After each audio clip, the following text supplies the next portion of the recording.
આ વિદ્યાર્થી મિત્રો, હું છું સંકેત સર, ધોરણ 10 વિષય સામાજિક વિજ્ઞાન, પાઠ નંબર 8 કુદરતી સંસાધનો. આજે આપણે કુદરતી સંસાધન વિશે ચર્ચા કરીએ.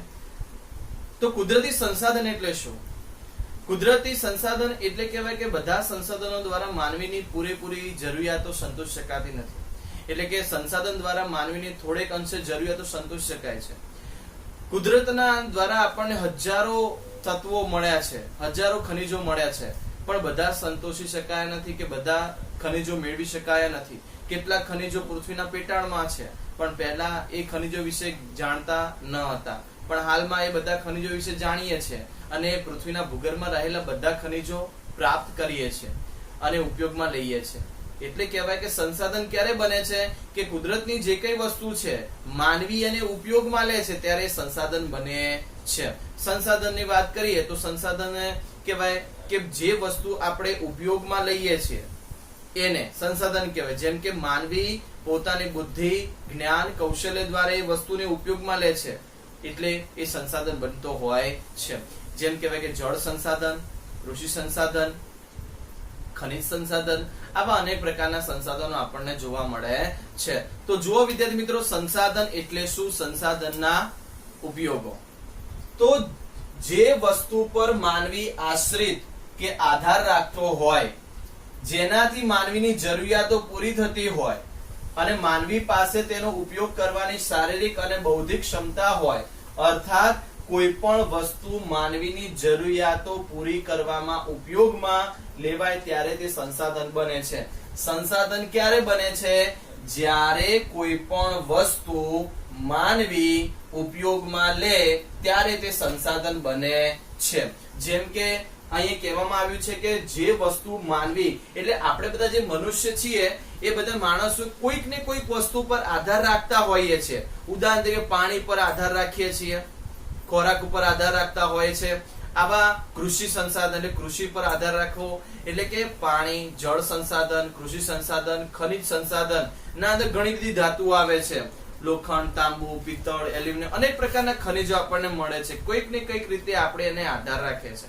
તો સંસાધનનો ઉપયોગ કરી આપણને બૌદ્ધિક શક્તિ, આવડત નો ઉપયોગ કરીને એને વપરાશમાં લઈએ છીએ ત્યારે સંસાધન બને છે. તો ફરીથી જુઓ, સંસાધન એટલે શું? જે વસ્તુ પર માનવી આધાર રાખતો હોય અને માનવીની જરૂરિયાતો પૂરી થતી હોય, તે શારીરિક બૌદ્ધિક ક્ષમતા ધરાવતો હોય, એટલે કહેવાય કે કોઈ પણ વસ્તુ માનવીની જરૂરિયાતો પૂરી કરવા ઉપયોગમાં લેવાતા હોય તેને સંસાધન કહેવામાં આવે છે. એટલે કુદરત, માનવ અને સંસ્કૃતિ આ ત્રણેય ભેગા થાય ત્યારે સંસાધન બનતા હોય છે. સંસાધનના ઉપયોગોની વાત કરીએ તો સંસાધનો માનવીને એક રીતે નહીં પણ અનેક રીતે ઉપયોગી છે. મહદ અંશે એ પોતાની જરૂરિયાત પૂરી કરી શકે છે, પણ કહેવાય કે પૃથ્વીના ભૂગર્ભના અંદર આપણને આવા અનેક પ્રકારના સંસાધનો મળી આવે છે, ખનિજો મળી આવે છે અને એ ખનિજનો ઉપયોગ માનવી પોતાની શારીરિક કે બૌદ્ધિક ક્ષમતા પ્રમાણે, બુદ્ધિ, આવડત પ્રમાણે એને ઉપયોગમાં લે છે, જરૂરિયાત પ્રમાણે વાપરે છે એટલે તે સંસાધન બને છે. એટલે સંસાધન એવા કે જેનો ઉપયોગ માનવી કરે છે, જેના ઉપર માનવી આશ્રિત હોય, આધાર રાખતો હોય ત્યારે તે સંસાધન બને છે. તો વિદ્યાર્થી મિત્રો, સંસાધન વિશે ખ્યાલ આવી ગયો તમને? આગળ જોઈએ આપણે કે સંસાધનો જે છે એ માનવીને એક રીતે નહીં પણ અનેક રીતે ઉપયોગી ગણાતા હોય છે. માનવ જીવનના દરેક તબક્કે એક રીતે અથવા બીજી રીતે સંસાધનો ઉપયોગમાં લેવામાં આવે છે. પ્રત્યક્ષ રીતે હોય કે પરોક્ષ રીતે આપણને કુદરતી સંસાધનો ઉપયોગમાં લઈએ છીએ. એ પછી ખેતી પ્રવૃત્તિ હોય કે ઔદ્યોગિક પ્રવૃત્તિ હોય, પ્રત્યક્ષ રીતે કે પરોક્ષ રીતે આપણે કુદરતી સંસાધનનો ઉપયોગ કરીએ છીએ. તો એવી જ રીતે સંસાધનના ઉપયોગોની વાત કરીએ તો સંસાધનના મુખ્ય 3 ઉપયોગો છે. પહેલો છે સંસાધન ખોરાક તરીકે, બીજું સંસાધન છે કાચા માલના સ્ત્રોત તરીકે સંસાધન, ત્રીજું સંસાધન છે શક્તિ સંસાધનનો સ્ત્રોત. અહીં વિદ્યાર્થી મિત્રો, તમને એક પ્રશ્ન પૂછાય કે સંસાધનના ઉપયોગો કેટલા છે, કયા કયા? તો યાદ રાખજો, સંસાધનના ઉપયોગો મુખ્ય 3 છે. ખોરાક તરીકે સંસાધન, બીજું કાચા માલના સ્ત્રોત તરીકે સંસાધન અને ત્રીજો છે શક્તિ સંસાધન તરીકેનો સ્ત્રોત. તો હવે આપણે વિગતે જોઈએ તો સૌથી પહેલા આપણને ખોરાક તરીકે સંસાધનની વાત આવે એટલે ખોરાક વિશેની વાત થતી હશે તો આપણને ખ્યાલ આવી જાય. તો ખોરાક તરીકે સંસાધન કે માનવી ખોરાકની જરૂરિયાતો જુદી જુદી રીતે સંતોષ કરે છે. ખોરાકના અંદર માનવી કુદરતી સંસાધન તરીકે મેળવે છે. જેમ કહેવાય કે સંસાધનો તરીકે જોઈએ કે કુદરતના અંદરથી આપણને અનેક પ્રકારના વિવિધ પ્રકારના ફળ મળે છે. ફળોના અંદર વિવિધ પ્રકારના ફળો જેમ કે ઉદાહરણ તરીકે સફરજન છે, કેળા છે, કેરી છે, દ્રાક્ષ છે, આવા અનેક પ્રકારના જે ફળ ફળાદી છે એ આપણે ખોરાક તરીકે ઉપયોગ કરે છે. એટલે કે એ ફળ ઉપર આપણે આધાર રાખીએ છીએ. આ બધા જે ફળ છે એ કહેવાય તો શું કુદરતી જ કહેવાય ને. એટલે કુદરતી સંસાધન ઉપર માનવી આશ્રિત હોય છે એટલા માટે ખોરાક તરીકે સંસાધન કહેવાય. ફળોની વાત કરીએ તેવી રીતે ખેતી દ્વારા સંસાધન. તો ખેતી જમીન છે તો જમીનના અંદર પાક ઉગે છે જેમ કહેવાય કે ઘઉં, બાજરી, જુવાર, અનેક પ્રકારના કઠોળ, ચણા, મગ, આવા અનેક પ્રકારના કઠોળ હોય, ફળ ફળાદી હોય, પાક હોય કે પછી કોઈ શાકભાજી હોય, આ બધી વસ્તુનું ઉત્પાદન જમીન ઉપર થતું હોય છે. જેને કારણે આપણે એટલે માનવી જમીન ઉપર આશ્રિત છે એટલા માટે તે ખેતી સંસાધન કે કૃષિ સંસાધન તરીકે ઓળખાય. વિવિધ પ્રકારના ખાદ્ય પાક મળે છે. પાલતુ પ્રાણીઓ દ્વારા આપણને પ્રાપ્ત થતું દૂધ આપણને શેમાંથી મળે છે જોઈએ તો ગાય, ભેંસ વગેરેમાંથી આપણને દૂધ મળે છે અને દૂધમાંથી બનતી બનાવટો. ત્યારબાદ પ્રાણીઓમાં કેટલાક માંસ મળે છે. જળાશય નદી સરોવરના અંદરથી આપણને જળાશયમાંથી માછલા અને અન્ય જળચરો જીવ આપણને મળતા હોય છે. ત્યારબાદ મધમાખી દ્વારા બનેલું મધ ઉપયોગમાં લઈએ છીએ. તો આવી ચીજો ખાદ્ય સામગ્રી તરીકે ઉપયોગમાં કરે છે. તો વિદ્યાર્થી મિત્રો ખોરાક તરીકે જે સંસાધન છે એ સંસાધન કેવા કહેવાય કે કુદરતી સંસાધનો ઉપર માનવી આશ્રિત છે. ફળ ફળાદી હોય કે કૃષિ એટલે ખેતી પ્રવૃત્તિ હોય, ખાદ્ય સામગ્રીના અંદર પાલતુ પ્રાણીમાંથી મળતું દૂધમાંથી બનતી બનાવટો, જળાશયમાંથી આપણને મળતું માછલાઓ વગેરેનો ઉપયોગ કરીએ છીએ. તો વિદ્યાર્થી મિત્રો આ બધું શું કહેવાય ખોરાક તરીકે સંસાધન. પણ આ પણ એક શું કહેવાય કુદરતી તરીકે મળી આવતું હોય છે. એટલે અહીંયા એક વસ્તુ સ્પષ્ટ થઈ જાય કે કોઈ પણ વસ્તુ માનવીની જરૂરિયાત પૂરી કરવા માટે ઉપયોગમાં લેવાય તેને સંસાધન કહેવાય છે. પણ માનવી એ વસ્તુ પર આશ્રિત રાખે છે. પહેલો પોઈન્ટ ખ્યાલ આવ્યો વિદ્યાર્થી મિત્રો. હવે આપણે સેકન્ડ પોઈન્ટ જોઈશું કાચા માલના સ્ત્રોત તરીકે સંસાધન. તો વિદ્યાર્થી મિત્રો જંગલમાંથી પ્રાપ્ત થતી વિવિધ ચીજો, ખેતી દ્વારા ઉપલબ્ધ થતી સામગ્રી, પાલતુ પશુઓમાંથી પ્રાપ્ત થતો ઊન, ચામડા અને માંસ, ખનિજ, અયસ્ક વગેરે ચીજો અનેક ઉદ્યોગો માટે કાચો માલ બને છે. એટલે કહેવાય કે જંગલમાંથી આપણને અનેક પ્રકારના કાચા માલના સ્ત્રોત મળી આવે છે. ફરીથી કહું છું જંગલમાંથી આપણને અનેક કાચા માલના સ્ત્રોત મળી આવે છે. જેમ કહેવાય કે લાકડું મળી આવે છે. ત્યારબાદ અનેક પ્રકારની ખેતી કરવા માટે ઉપલબ્ધ સાધનો એટલે કે જમીન મળી આવે છે. જમીન ઉપર વિવિધ પ્રકારના વૃક્ષો હોય છે. સાગ, સીસમ, ચંદન, ખેર, વાંસ આવા અનેક પ્રકારના વૃક્ષો છે જેનો ઉપયોગ આપણે કરીએ છીએ ઘરના ફર્નિચર બનાવવા માટે. એટલે કહેવાય કે વૃક્ષો ઉપર આપણે આધારિત છે. એ લાકડામાંથી ઘરના અંદર વિવિધ પ્રકારના ફર્નિચર બનાવીએ છીએ. ખ્યાલ આવ્યો? આગળ એવું કીધું છે કે ખેતી દ્વારા જમીન, મેં તમને આગળ વાત કરી એ પ્રમાણે ખેતીના અંદર વિવિધ પ્રકારના પાક થાય છે એ પણ આપણે આધાર રાખતા હોય છે. એટલે કહેવાય ખેતી દ્વારા ઉત્પન્ન થતા સામગ્રી. પાલતુ પશુઓમાંથી પ્રાપ્ત થતું ઊન શેમાંથી પ્રાપ્ત થાય વિદ્યાર્થી મિત્રો? ઘેટામાંથી આપણને ઊન મળે છે. એ ઘેટામાંથી ઊન કાઢવામાં આવે છે. ઊન કાઢીને કેટલીક પ્રક્રિયા કરવામાં આવે છે. ત્યારબાદ એને આપણે જેકેટ કે સ્વેટર બનાવીને પહેરતા હોય છે ઠંડીથી બચવા માટે. ત્યારબાદ ચામડા અને માંસ, વિવિધ પ્રકારના પ્રાણીઓમાંથી આપણને ચામડું મળે છે. જેમ કહેવાય કે ગાય, ભેંસ, ઊંટ ના ચામડામાંથી આપણને વિવિધ પ્રકારના ચામડાના વસ્તુ મળે છે. જેમ કે ચામડાના પટ્ટા, ચામડાનું પાકીટ, ચામડાના બેલ્ટ, ચામડાની મોજડી, આ ઉપરાંત કહેવાય અનેક પ્રકારની ચામડાની વસ્તુઓ મળે છે.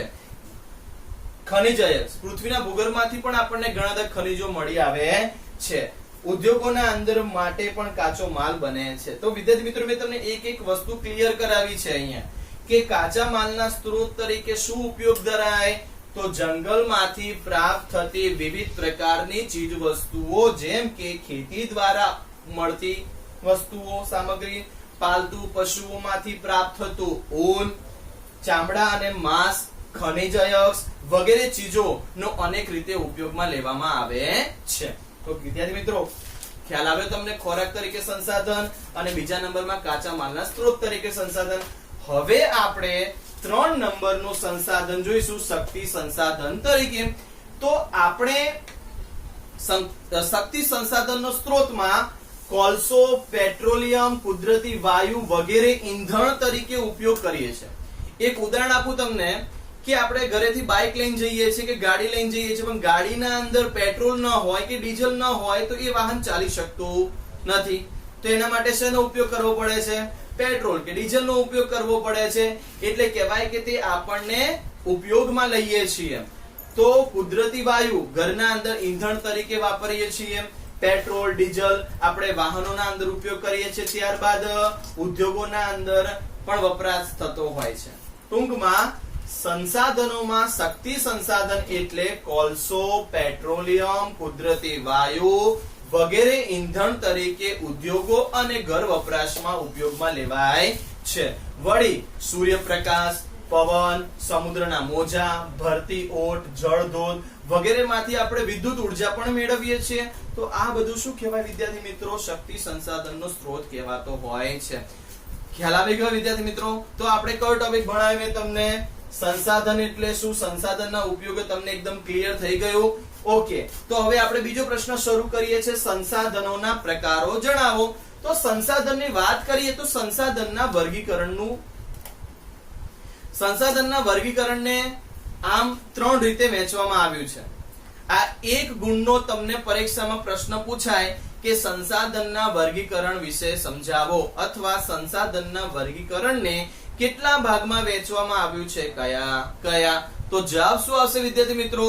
સંસાધનના વર્ગીકરણને મુખ્ય 3 ભાગમાં વહેંચવામાં આવ્યું છે.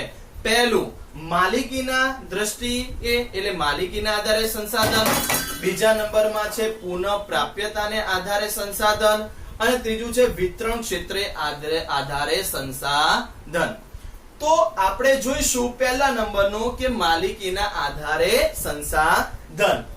માલિકીને આધારે શબ્દ સાંભળતાની સાથે આપણને એવું થાય કે માલિકી એટલે કે જેના ઉપર આપણે માલિકી ધરાવતા હોઈએ, આપણો હક ધરાવતા હોય એવી વસ્તુઓ. કે માલિકીની દ્રષ્ટિએ કે માલિકીને આધારે સંસાધનના કેટલા પ્રકાર છે, આવો પણ તમને પ્રશ્ન પૂછી શકે છે કે માલિકીને આધારે સંસાધનના 3 પ્રકાર પડે છે. પહેલો છે વ્યક્તિગત સંસાધન, બીજો છે રાષ્ટ્રીય સંસાધન, ત્રીજા નંબરમાં છે વૈશ્વિક સંસાધન. વ્યક્તિગત સંસાધન કોને કહેવાય? કે જે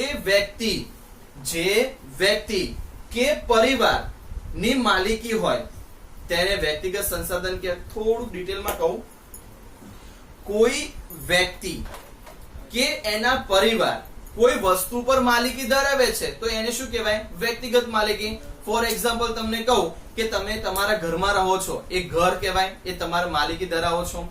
જમીન, તો જમીન, ઘર, જાયદાદ જે કઈ આપણું હોય છે એ આપણે આ માલિકી ધરાવતા હોય છે. એ કોઈ એક વ્યક્તિની માલિકી હોય કે આપણા પરિવારની માલિકી ધરાવતા હોઈએ છે. તો વ્યક્તિગત સંસાધન કોને કહેવાય? કોઈ એક વ્યક્તિ કે તેના પરિવારની માલિકી, તેને વ્યક્તિગત સંસાધન કહેવાય. ખ્યાલ આવ્યો વિદ્યાર્થી મિત્રો? ઓકે, ફરીથી તમને કહી દઉં, વ્યક્તિગત સંસાધન એટલે શું? કોઈ વ્યક્તિ કે પરિવારની માલિકીને શું કહેવાય? વ્યક્તિગત સંસાધન. ઉદાહરણ તરીકે જમીન અને મકાન. બીજા નંબરમાં રાષ્ટ્રીય સંસાધન.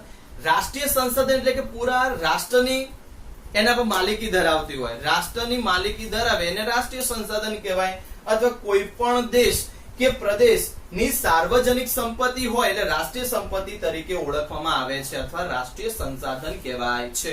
ઉદાહરણ તરીકે લશ્કર અને આંતરરાષ્ટ્રીય વેપાર. જે લશ્કરની વાત કરીએ કે ભારત અને ચીન વચ્ચેની બોર્ડર પર આપણા જે લશ્કરો સૈનિકો લડી રહ્યા હોય તે રાષ્ટ્રીય સંસાધન નું રક્ષણ કરે છે. ત્યારબાદ કહેવાય આંતરરાષ્ટ્રીય વેપાર, એક દેશમાંથી બીજા દેશમાં વેપાર કરવો, એ જે કઈ નફો થતો તો ટૂંકમાં કે રાષ્ટ્રીય સંસાધન એટલે કહેવાય કે કોઈ દેશ કે પ્રદેશની સાર્વજનિક સંપત્તિ એટલે રાષ્ટ્રીય સંસાધન. ઉદાહરણ તરીકે લશ્કર કે આંતરરાષ્ટ્રીય વેપાર. ત્રીજા નંબરનું જોઈએ આપણે વૈશ્વિક સંસાધન. વૈશ્વિક સંસાધન એટલે કે સમગ્ર દુનિયા, આખા વિશ્વની વાત કરવામાં આવે છે કે સમગ્ર દુનિયાની ભૌતિક અને અભૌતિક એવી તમામ પ્રકારની ચીજ વસ્તુનો ઉપયોગ માનવના કલ્યાણ માટે કરવામાં આવતો હોય તેને વૈશ્વિક સંસાધન કહેવાય છે. ફરીથી કહું છું વિદ્યાર્થી મિત્રો કે વૈશ્વિક સંસાધન એટલે શું કે સમગ્ર દુનિયાની ભૌતિક અને અભૌતિક એવી તમામ વસ્તુનો ઉપયોગ માનવના કલ્યાણ માટે થાય તો એને વૈશ્વિક સંસાધન કહેવામાં આવે છે. ઉદાહરણ તરીકે કહીએ તમને, વિશ્વના બધા જ રાષ્ટ્રોની સહિયારી માલિકી ના સંસાધનો, તો આ હતું વૈશ્વિક સંસાધન. તો વિદ્યાર્થી મિત્રો, આજે આપણે બે પ્રશ્નોની ચર્ચા કરી.